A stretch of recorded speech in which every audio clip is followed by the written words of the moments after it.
Video ini merupakan materi pembelajaran mata kuliah embriologi dan histologi oral, program studi higiene gigi Fakultas Kedokteran Gigi Universitas Gadjah Mada. Sebelum melakukan praktikum histologi, kita perlu memahami pengetahuan dasar mengenai apa dan bagaimana histologi itu.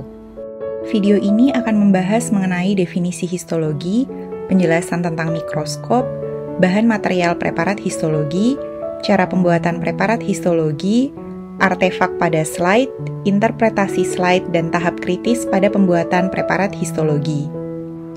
Histologi terdiri atas dua kata Yunani, yaitu histo yang berarti jaringan, dan logos yang berarti ilmu.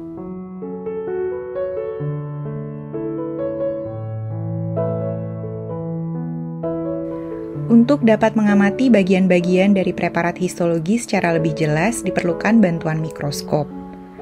Terdapat berbagai jenis mikroskop. Pada praktikum ini digunakan mikroskop cahaya binokuler.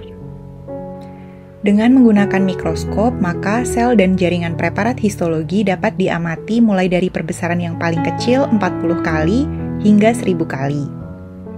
Bagian-bagian mikroskop dan cara menggunakan mikroskop telah dibahas pada video pembelajaran sebelumnya.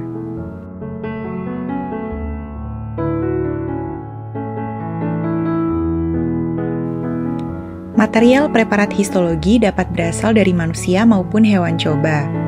Spesimen dapat berupa jaringan lunak, jaringan keras, maupun sel. Pembuatan preparat histologi melalui beberapa tahapan. Tahap pertama adalah fiksasi. Fiksasi adalah langkah penting dalam proses histologi yang bertujuan untuk mempertahankan arsitektur jaringan dan menghambat terjadinya autolisis atau pembusukan. Setelah jaringan didapatkan, jaringan tersebut dipotong menjadi ukuran yang lebih kecil untuk mempermudah proses fiksasi. Jaringan kemudian direndam dalam formalin selama 24 jam. Formalin adalah salah satu larutan fiksatif yang paling umum digunakan. Kecepatan penetrasi formalin adalah sekitar 1 mm per jam. Hal ini berarti bahwa semakin tebal jaringan, semakin lama waktu yang dibutuhkan untuk formalin bisa menembus seluruh jaringan. Volume larutan fiksatif harus 10 hingga 20 kali lebih besar dari ukuran sampel jaringan untuk memastikan seluruh jaringan terendam sempurna. Proses fiksasi biasanya berlangsung selama 24 jam, namun durasinya bisa bervariasi tergantung pada jenis jaringan dan tujuan proses fiksasi tersebut. Fiksasi bisa dilakukan pada suhu ruangan, tapi dalam beberapa kasus bisa dilakukan juga pada suhu 4 derajat. Perlu diingat bahwa jika jaringan difiksasi terlalu lama, jaringan bisa mengeras dan bisa mempengaruhi hasil akhir analisis. Tahapan berikutnya adalah dehidrasi dan clearing.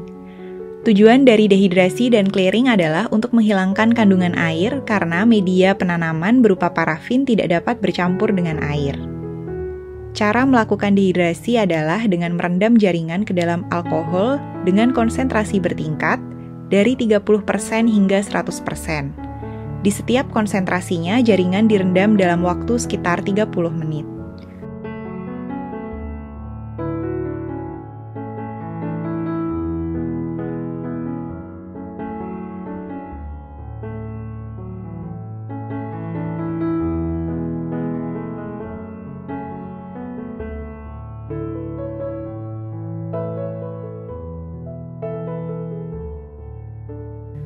Pada tahap clearing, alkohol pada jaringan dihilangkan dan digantikan oleh cairan yang dapat bercampur dengan alkohol dan juga parafin.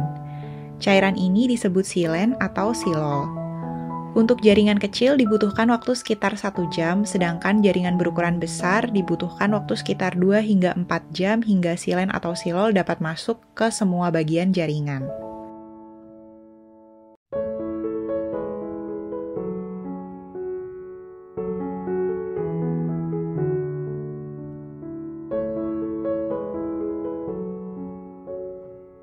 Tahap ketiga adalah embedding. Embedding jaringan adalah langkah penting dalam persiapan sampel untuk analisis mikroskopis. Embedding dapat dilakukan pada parafin untuk mikroskop cahaya atau plastik resin untuk mikroskop cahaya maupun elektron mikroskop. Pada praktikum ini, kita akan menggunakan preparat yang telah ditanam pada parafin. Parafin mempunyai titik lebur sekitar 68 derajat Celcius yang membuatnya ideal untuk embedding jaringan. Jaringan diletakkan pada oven yang mengandung parafin cair untuk memastikan seluruh jaringan terendam sempurna. Pada suhu antara 52 hingga 60 derajat Celcius, silen akan menguap dan menyisakan parafin yang mengelilingi jaringan. Langkah terakhir adalah menanam jaringan pada parafin menggunakan cetakan khusus. Pada proses ini harus dipastikan bahwa jaringan benar-benar terendam di dalam parafin, sehingga nantinya proses pemotongan dapat dilakukan dengan mudah.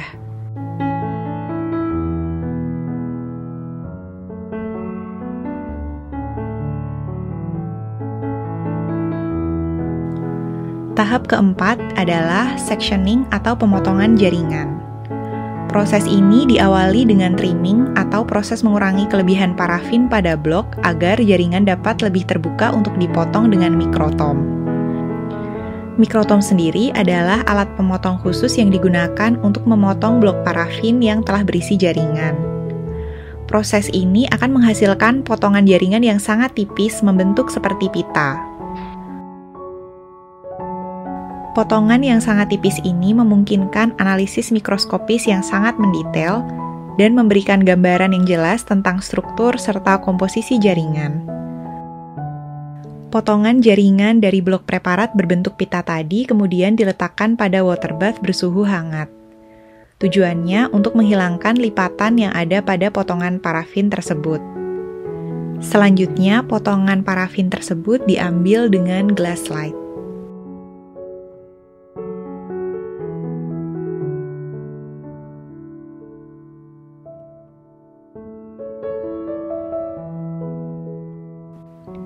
Langkah selanjutnya adalah pengecatan. Tahapan ini bertujuan agar jaringan dapat lebih mudah diamati di bawah mikroskop. Akan tetapi, sebelum dilakukan pengecatan, perlu dilakukan deparafinisasi pada sampel. Deparafinisasi adalah proses penghilangan parafin dari jaringan. Proses deparafinisasi harus dilakukan agar pewarna dapat menembus dan mewarnai jaringan dengan baik.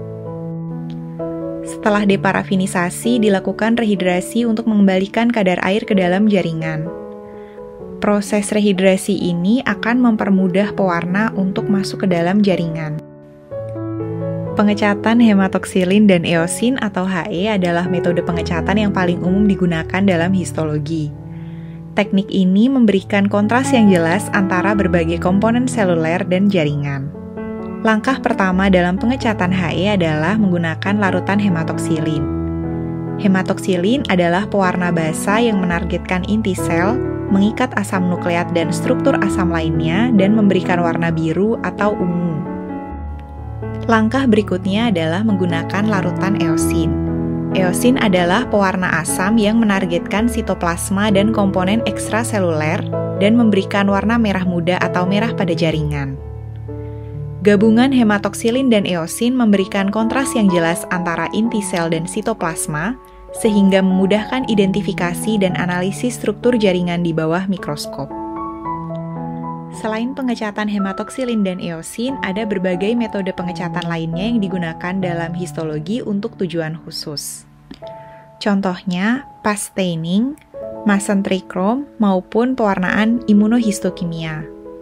Pada pewarnaan imunohistokimia, digunakan antibodi khusus untuk mendeteksi protein tertentu dalam jaringan. Metode ini memberikan warna yang bervariasi tergantung pada substrat yang digunakan dan membantu proses identifikasi maupun lokalisasi protein pada sel dan jaringan. Tahapan berikutnya adalah mounting. Mounting adalah langkah akhir dalam persiapan sampel jaringan untuk analisis histologi. Setelah pengecatan selesai, langkah selanjutnya adalah menutup spesimen dengan kaca penutup preparat atau cover slip. Bahan mounting seperti Canada Balsam atau DPX digunakan untuk merekatkan cover slip pada gelas preparat. Bahan ini memiliki indeks bias yang sama dengan gelas preparat sehingga tidak mengganggu pengamatan di bawah mikroskop. Dengan hati-hati, cover slip diletakkan di atas spesimen jaringan. Mounting dilakukan untuk memastikan bahwa jaringan terlindungi dari kerusakan fisik dan dehidrasi, serta memungkinkan pengamatan yang jelas dan stabil di bawah mikroskop. Usahakan tidak ada gelembung udara yang terperangkap pada saat proses penutupan sampel dengan cover slip. Selanjutnya, kita akan membahas tentang artefak. Artefak pada preparat histologi adalah struktur atau elemen yang muncul pada preparat namun bukan bagian asli dari jaringan histologi. Artefak ini bisa disebabkan oleh kesalahan selama proses pembuatan preparat. Terdapat beberapa contoh artefak. Contoh yang pertama adalah lipatan. Lipatan terjadi ketika jaringan tidak rata saat ditempatkan pada gelas preparat, sehingga bagian jaringan terlihat berlipat di bawah mikroskop. Contoh artefak yang lain adalah benda asing. Benda asing adalah jenis artefak yang sering ditemukan. Benda asing ini bisa berupa debu, serat, atau partikel lain yang secara tidak sengaja masuk ke dalam preparat selama proses persiapan. Contoh berikutnya adalah jaringan yang sobek. Jaringan sobek adalah artefak yang sering terjadi ketika jaringan pecah atau robek saat diproses. Hal ini bisa terjadi karena penanganan yang kasar atau penggunaan alat yang tidak tepat. Contoh lainnya adalah artefak yang muncul akibat pemotongan. Artefak jenis ini muncul karena kesalahan saat memotong jaringan dengan mikrotom. Potongan yang terlalu tebal atau terlalu tipis serta goresan dari pisau mikrotom dapat menyebabkan artefak ini. Artefak dapat mengganggu analisis dan interpretasi hasil histologi. Oleh karena itu, penting untuk mengenali dan meminimalkan munculnya artefak dengan teknik dan prosedur yang tepat. Saat melakukan interpretasi hasil, kita perlu memahami posisi embedding dan juga posisi pemotongan sampel. Pemahaman ini sangat penting untuk memastikan akurasi informasi yang kita dapatkan dari sampel. Pertama-tama, mari kita bahas posisi embedding atau posisi penanaman sampel pada parafin. Posisi ini akan menentukan orientasi jaringan pada blok parafin sebelum dipotong dengan mikrotom.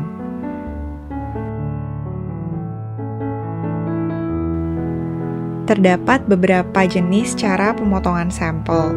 Yang pertama, longitudinal, lalu tangensial, oblik, dan juga transversal.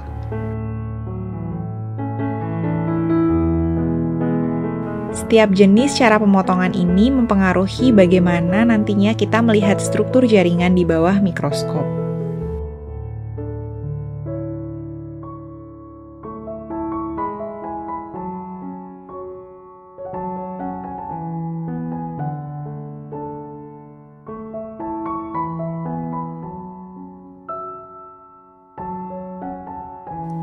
Di bagian akhir video ini, kita akan membahas tentang tahapan kritis pada proses pembuatan sediaan histologi.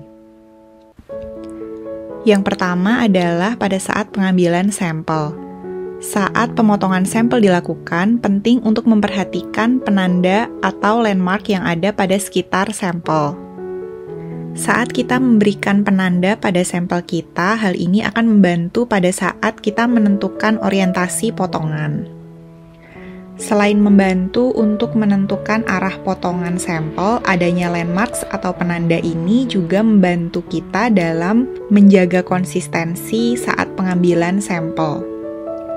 Sehingga bisa kita pastikan bahwa sampel yang kita kumpulkan dari subjek yang satu dan subjek yang lainnya itu berasal dari lokasi yang sama. Selanjutnya, ukuran potongan sampel juga harus diperhatikan. Potongan sampel tidak boleh terlalu kecil untuk memastikan representasi yang memadai dari jaringan yang akan dipelajari. Dan yang terakhir, jangan lupa untuk selalu mencatat semua informasi yang berkaitan dengan sampel termasuk waktu pengambilan sampel. Demikianlah video pembelajaran mengenai introduksi histologi oral. Semoga dapat menambah pemahaman mahasiswa.